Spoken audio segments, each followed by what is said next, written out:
Hey everyone, welcome back to Reentry 101, Foundations for Success. I'm your host Aaron, and I'm here to guide you through the first year of reentry, a time that's equal parts exciting and challenging. Whether you're just getting out, supporting someone who is, or simply curious about how reentry works, this is the place for you. There's a quote I love that really sets the tone for today's episode. The journey of 1,000 miles begins with a single step. That's by Lao Tzu, and it's a reminder that no matter how overwhelming things feel, your first step forward is the start of something great. This podcast is all about giving you actionable steps, real-life strategies, and a little inspiration to navigate the journey of rebuilding after incarceration. We break it down into bite-sized pieces so you're not just surviving, you're thriving. Let's talk about the power of the first step. You've just stepped out into a world that might feel both freeing and overwhelming at the same time. While you were incarcerated, you were likely making about 200 choices a day.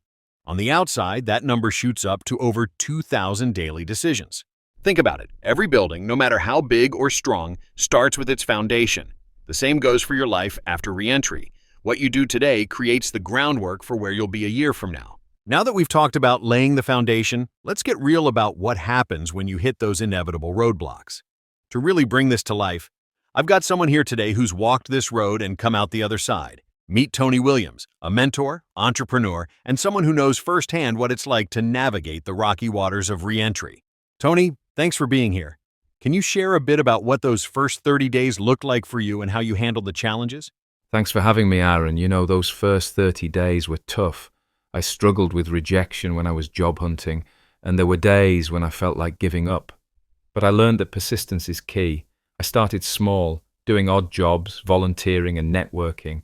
Every no was one step closer to a yes. That's powerful, Tony. You mentioned persistence, and I think that's such a golden takeaway for listeners. How did you stay motivated when it felt like the odds were stacked against you? For me, it was about remembering my why. I wanted a better life, not just for myself, but for the people I cared about. I also leaned on community resources and mentors who reminded me that setbacks weren't the end of the road. They were just lessons in disguise.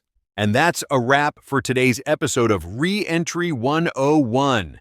We've covered a lot of ground, from laying a strong foundation in those first 30 days, to tackling challenges head-on, to building the support system that will carry you forward. I want to give a huge thanks to our guest, Tony Williams, for sharing his wisdom and experience.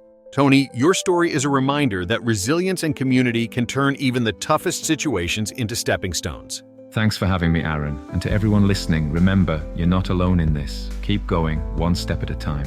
Until next time, keep moving forward, stay connected, and remember, success is built one choice at a time. I'm Aaron, and this is Reentry 101. If you want more information or have questions about this episode, please email us at reentryacademy101@gmail.com.